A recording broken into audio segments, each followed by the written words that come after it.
Bonjour à toutes et à tous. Depuis plusieurs mois, la question de l'avortement suscite à nouveau le débat dans notre pays. Une proposition de loi est actuellement en discussion à la Chambre, portée par plusieurs partis politiques. Cette proposition de loi suggère notamment d'allonger le délai légal de 12 à 18 semaines de grossesse pour pratiquer un avortement.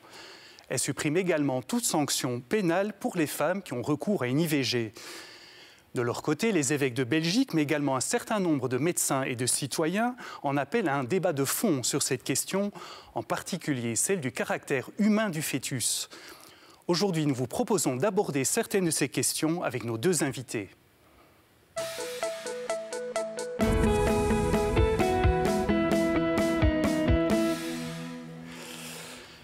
Pour débattre de cette proposition délicate et difficile, nous recevons aujourd'hui Catherine Fonck, chef de groupe CDH à la Chambre, mais également médecin néphrologue de formation et de métier. Madame Fonck, bonjour. Bonjour. Bienvenue dans cette émission. Nous accueillons également l'abbé Dominique Jacquemin, théologien, professeur d'éthique à l'UC Louvain et docteur en santé publique. Dominique Jacquemin, bonjour. Bonjour. Bienvenue donc à tous les deux. Alors pour commencer, il est toujours important de rappeler que de nombreuses femmes qui vivent une grossesse, chez nous et ailleurs, traversent des situations difficiles, parfois dramatiques, marquées par une profonde détresse, et que l'avortement peut apparaître alors comme le seul recours possible. Catherine Fonck, on peut dire quand même que l'avortement est toujours un échec ? Oui, je crois que c'est toujours un échec et vous avez évidemment raison de dire que c'est un sujet délicat qui demande d'ailleurs de la nuance et du respect quand on en discute. C'est toujours un échec parce que d'abord, ça concerne aussi des femmes qui vivent des situations qui sont extrêmement difficiles.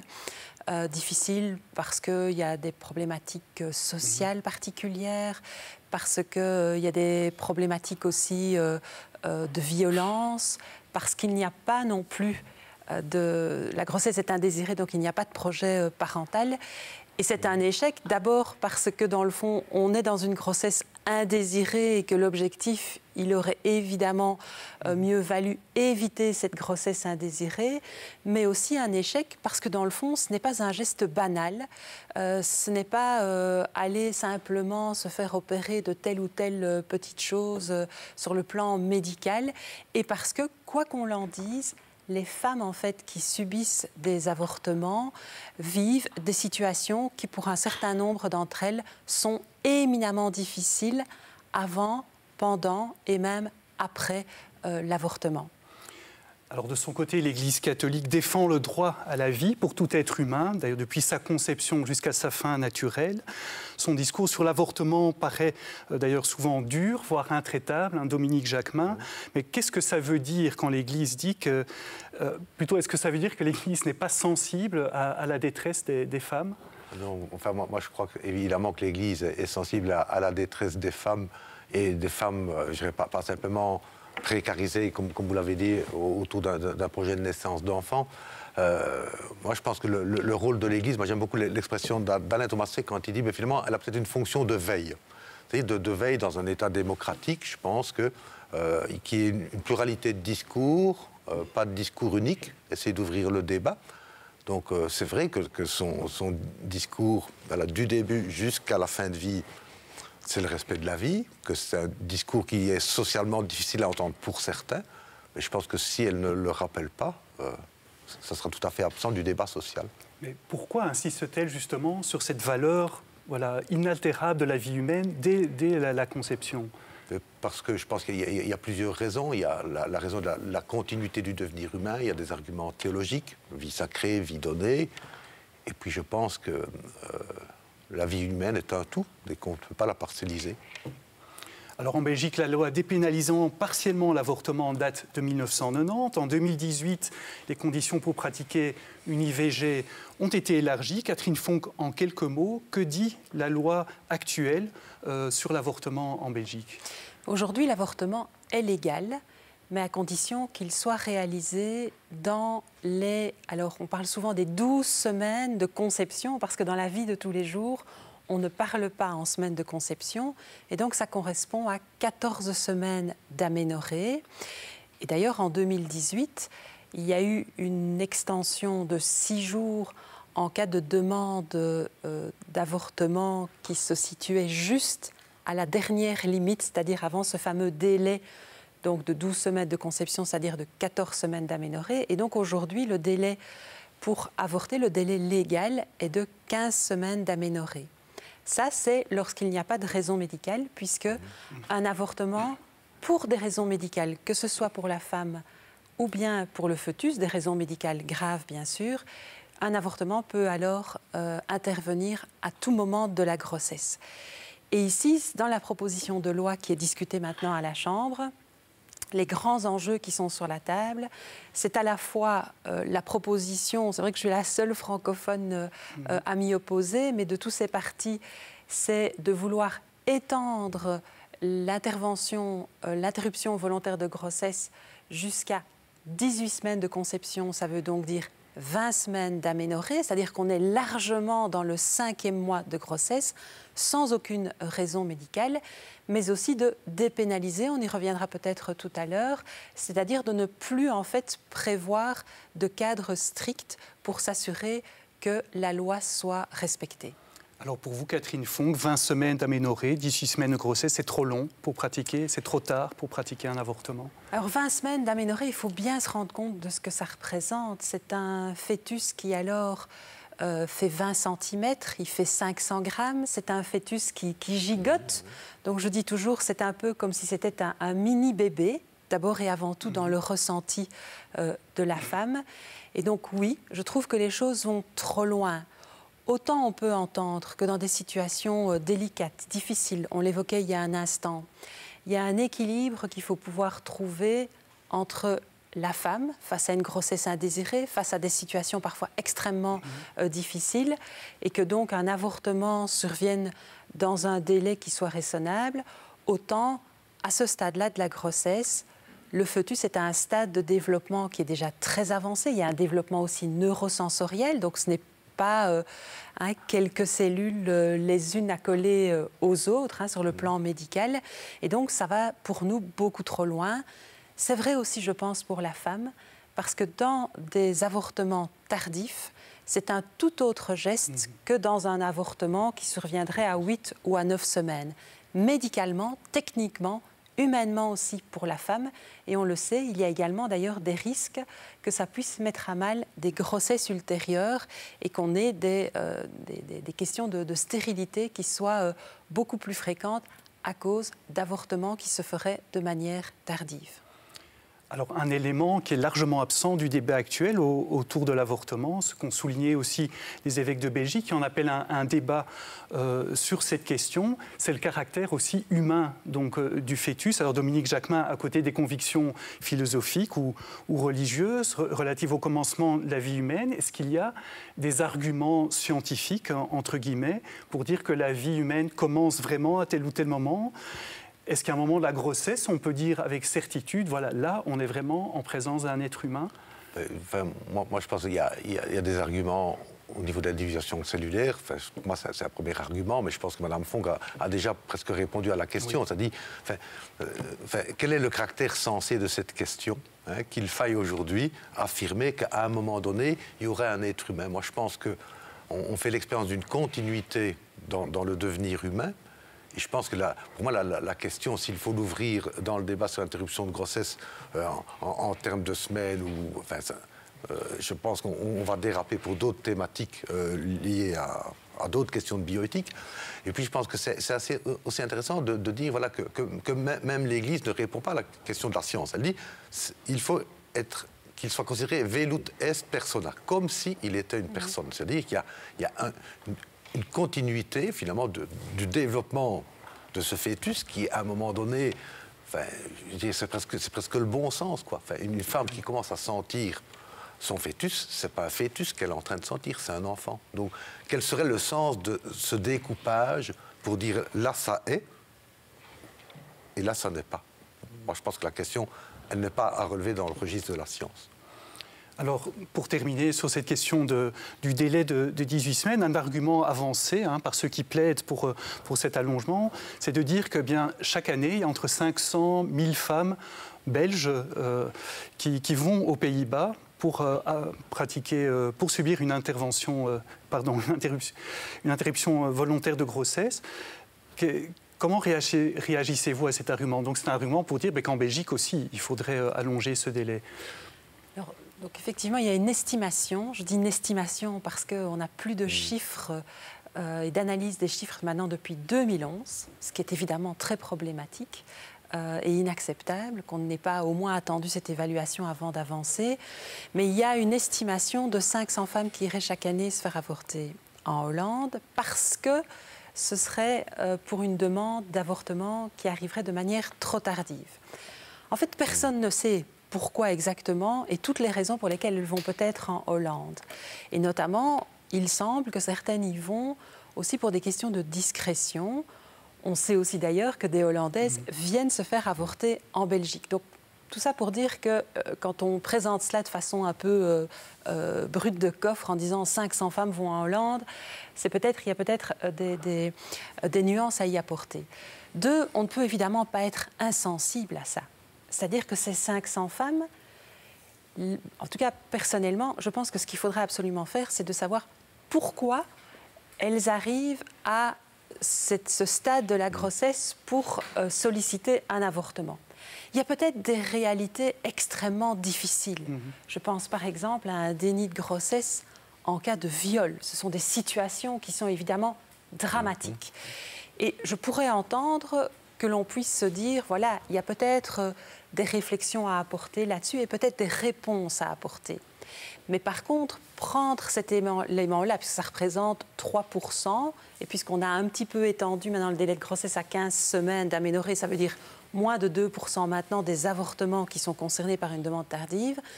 Mais je pense que la réponse qui est de dire alors allongeons cela à 18 semaines, elle n'a pas de sens parce que c'est, je l'ai dit tout à l'heure, problématique d'avoir des avortements tardifs pour la femme et pour le fœtus. Et amener la loi en permettant des avortements sans raison médicale jusqu'à 18 semaines, donc 20 semaines d'aménorrhée, eh bien, ça ne permet absolument pas de répondre et d'éviter ces avortements tardifs. Je pense qu'on ferait beaucoup mieux de travailler pour apporter des réponses particulières et pour que s'il y a un avortement qui doit intervenir parce qu'on est dans des situations difficiles, que cet avortement intervienne alors le plus tôt possible. Que disent les experts par rapport à ça? Est-ce que déjà beaucoup d'experts ont été entendus, ont été auditionnés en lien à cette nouvelle proposition de loi? Alors c'est une bonne question parce que nous avons évidemment demandé que des auditions puissent intervenir et qu'on travaille avec les gynécologues obstétriciens qui au quotidien rencontrent ces femmes et connaissent la réalité des grossesses, des conséquences de ce type d'avortement. Ça nous a été refusé, mais ce qui est intéressant, c'est que de nombreux gynécologues obstétriciens, de nombreux acteurs de la santé se sont exprimés dans les médias. Ils ont développé des cartes blanches. Il y a une pétition qui a été signée par plus de 2500 acteurs de la santé, avec plus de 10 000 maintenant citoyens également par ailleurs, qui disent non, stop, les choses vont trop loin, le 5e mois c'est trop loin. On n'a même pas pu en discuter, on n'a même pas pu se baser sur une évaluation de l'existant, ce qui est évidemment totalement inentendable, inimaginable.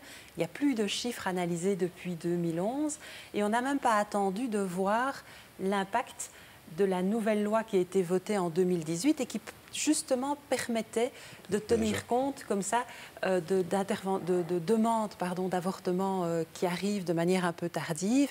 Et puis surtout, rappelons-le, il n'y a pas non plus un travail suffisant et une ambition suffisante en amont pour éviter des grossesses indésirées et pour aussi travailler pour éviter ces avortements tardifs qui, je le redis, sont un véritable drame, y compris pour la femme. Dominique Jacquemin, vous êtes professeur d'université. Donc moi, je suis assez sensible à votre discours qui avait déjà été très bien développé par le pape François dans Laudato Si, lorsqu'il a parlé de la question de l'écologie humaine, où là, justement, il a resitué aussi la femme dans un contexte social, culturel et politique. Et pour moi, je pense que c'est une véritable question, que celle que vous soulevez, de quelque part poser la question éthique en amont. C'est-à-dire, je ne suis pas tout à fait assuré que ce soit toujours l'enfant que l'on ne veuille pas laisser venir au monde, mais qu'on soit dans des conditions de vie qui rendent la possibilité pour une mère, pour un couple, censé de la naissance. Et je pense que ça, pour moi, c'est une véritable question politique. C'est-à-dire, je pense qu'il ne faut pas non plus centrer toute la problématique de l'interruption volontaire sur la question du fœtus, mais aussi voilà, sur ce qui permet ou non dans une société de faire percevoir à une femme, à un couple, l'aspect raisonnable d'une naissance possible. Et ça, je pense que c'est une vraie question. Catherine Fong, vous diriez qu'il y a suffisamment d'aide prévue pour les femmes en difficulté, justement. Est-ce que la société porte suffisamment les femmes en détresse qui peut-être voudraient donner naissance à leur enfant mais ne peuvent pas en raison de leur situation concrète? Alors, je crois que l'accompagnement psychosocial des femmes en situation de détresse, ou parfois aussi tout simplement sous des pressions familiales, peut-être aussi professionnelles, c'est une véritable problématique. Et cet accompagnement est insuffisant chez nous et la prise en compte de ces réalités reste insuffisante. Donc, nous sommes d'ailleurs demandeurs, indépendamment d'ailleurs de cette proposition de loi, que cet accompagnement soit clairement renforcé. Alors vous parliez aussi donc, de certaines opinions qui sont parues dans la presse, notamment des médecins qui ne sont pas pour cette proposition de loi. Par ailleurs, au niveau de la population, il ne semble pas non plus réellement y avoir de consensus pour changer la loi telle qu'elle s'est proposée actuellement. Vous avez raison, parce que l'argument de tous les porteurs de cette loi, c'est de dire tout le monde le veut, ou bien de dire aussi tous les pays le font. On constate que 85% des pays ont effectivement une législation comme la Belgique ou même plus restrictive. Donc c'est quand même important. Et il y a certains sondages, alors ce sont des sondages d'opinion, qui ne sont pas des sondages scientifiques, c'est vrai, mais qui sont assez éclairants, qui ont été réalisés par plusieurs médias notamment, et où on se rend compte, sur ces photos en tout cas de sondages, que 70 voire 75% des gens ne sont pas favorables à une extension à 20 semaines d'aménorrhée, donc jusqu'à largement le 5e mois de grossesse, en considérant que c'est trop loin. Un autre aspect prévu par cette nouvelle proposition de loi, c'est de supprimer toute sanction légale, donc à l'égard de femmes qui pratiquent une IVG. Comment vous positionnez-vous par rapport à ça? Est-ce que d'une certaine façon, une loi sans sanction au cas où on ne respecte pas les conditions, est-ce que c'est normal d'une certaine façon? Est-ce que c'est opportun? Mais la majorité, pour ne pas dire la 100% des lois qui existent en Belgique, sur des sujets qui sont importants, elles ont toujours des sanctions qui sont prévues, puisque l'objectif de ces sanctions, ce n'est pas sanctionner pour bêtement et méchamment sanctionner, c'est évidemment pour s'assurer que les lois soient respectées. Et ici, la dépénalisation complète des femmes, ça c'est quelque chose que je peux entendre. Envoyer une femme en prison, c'est pas comme ça qu'on va l'aider. Mais par contre, la dépénalisation des médecins tels que les porteurs de cette loi le prévoient est pour moi problématique, parce qu'une loi sans sanction, c'est une loi sans balise, ou en tout cas sans balise que l'on veut réellement faire respecter.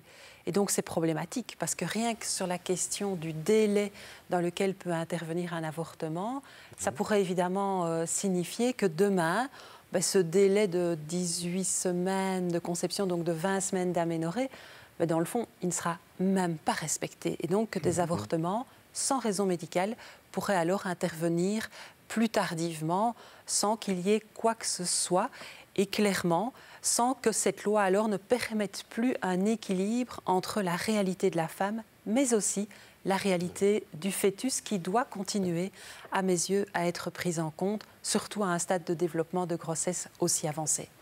Oui. Dominique Chapman, par rapport à ça. Vraiment, tout ce que vous dites, pour moi, c'est vraiment essentiel, parce que, évidemment, la question n'est pas de sanctionner la femme, mais la question, c'est, finalement, à un moment donné, une société, que dit-elle d'un point de vue symbolique, lorsqu'il n'y a plus de sanctions associées à une loi? Que dit-elle de la vie et de ce que c'est être un vivant dans une société particulière? Moi, je pense que c'est là qu'il y a, pour moi aussi, une grosse question. C'est-à-dire qu'une fois qu'il n'y a plus de sanctions, voilà, et est-ce que le débat est ouvert jusqu'à ce niveau-là? Voilà. Sommes-nous d'accord de dire en Belgique, la vie d'un enfant à naître, ce n'est plus rien? Et ce n'est même plus la vie de l'enfant dont il est question, c'est uniquement la question de la femme. Alors évidemment, dire ça, c'est pas très convenu, pas très convenable de dire cela. parce que les gens n'ont pas trop envie d'entendre ça. Mais moi, c'est là un peu que j'ai aussi envie de poser la question. C'est, voilà, quelle société sommes-nous en train de dire que nous sommes à travers cette question? Si je peux me permettre, en fait, ce qui est au cœur du débat ici, c'est aussi une question de vie et du respect de la vie.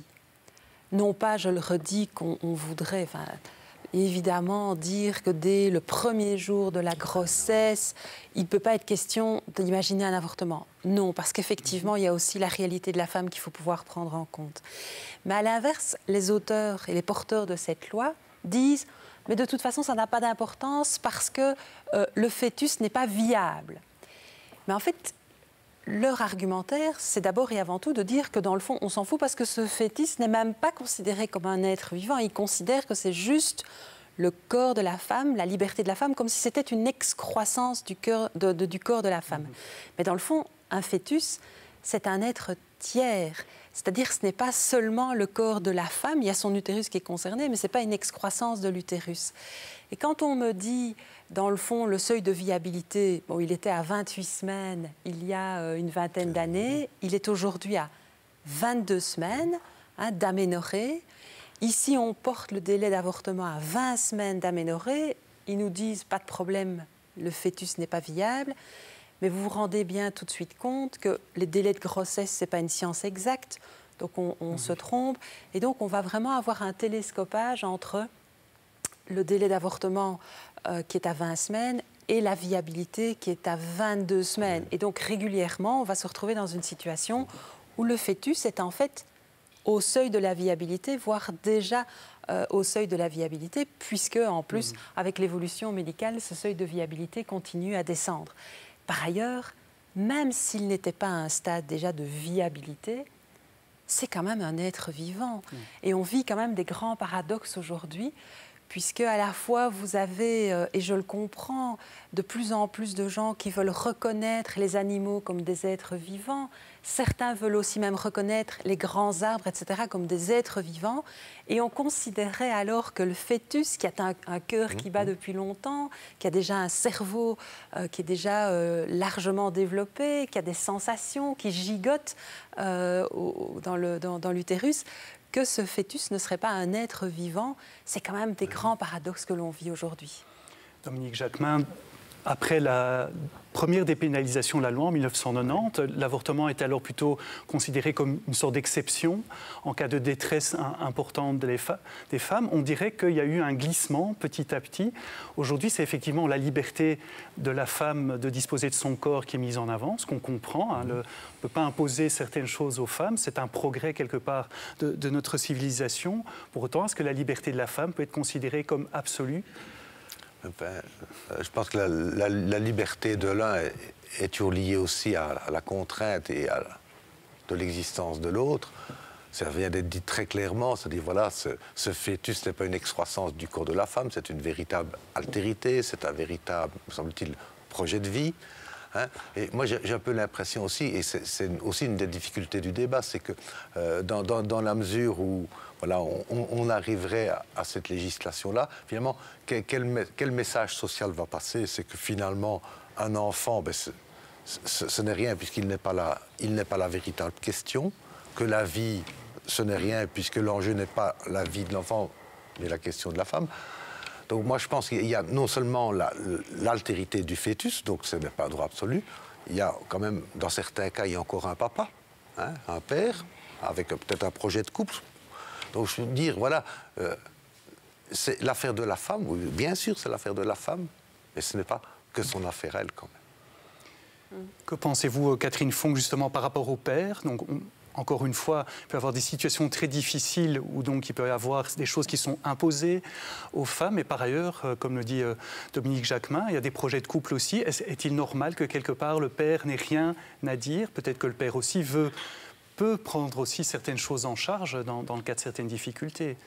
Alors c'est une discussion qu'on a eue au sein de la commission et j'ai été interpellée de comprendre de la part des porteurs de cette loi que dans le fond, pour eux, le père en fait n'a aucun droit parce que ça se résume à cela. Alors bien sûr que in fine, la personne qui doit décider en dernier recours, c'est évidemment la femme. Enfin, je pense que voilà, moi je veux le dire clairement ici. Mais en même temps, un fœtus, un enfant en devenir, un enfant, c'est un projet parental. Et évidemment, dès lors que le père est concerné, parfois la pression familiale va dans l'autre sens aussi, hein, donc c'est pas toujours que dans ce sens-là. Et donc pour moi, il doit évidemment y avoir une place pour le père dans ce débat, même si c'est la femme in fine qui devra décider, mais il faut une place pour le père dans ce débat. C'est ça l'essence d'un projet parental, à moins qu'il y ait bien évidemment eu déjà un divorce ou que la femme soit aussi seule ou qu'elle soit aussi parfois victime de violences de la part de son compagnon, de son mari. Enfin, je veux dire, il faut aussi voir des réalités qui ne sont bien évidemment pas simples dans le quotidien de ces femmes. Moi, ce qui me semble aussi fait dans la possibilité de cette interruption de grossesse beaucoup plus tardive, une des questions éthiques qui me semble importante aussi, c'est de dire, sera-t-on réellement assuré que la liberté de la femme ait été respectée lorsqu'elle réalise que finalement, voilà, c'est une interruption de grossesse à 20-21 semaines, enfin, on pourrait le compter comme ça. Voilà, est-ce que c'est réellement ce qu'elle désire au regard de la question du drame, de l'urgence? Pour moi, mon souhait éthique, ça serait aussi qu'aucune femme ne puisse dire après, et ça, il y a quand même pas mal d'études aussi post-interruption de grossesse, qu'aucune femme ne puisse dire après, si j'avais su, je ne l'aurais pas fait.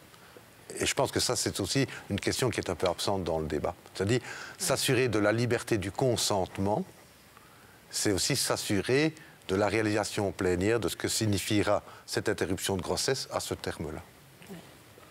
Pour terminer, peut-être Catherine Fonck, dernière question, c'est celle par rapport à l'éducation, aussi très important. Peut-être qu'il faut faire plus d'efforts pour éduquer les jeunes, notamment, aussi au respect mutuel, et apprendre à connaître son corps, tant les garçons que les filles. Oui, des deux côtés, hein. Ça, vous avez raison, c'est pas qu'une histoire qu'on doit laisser aux femmes.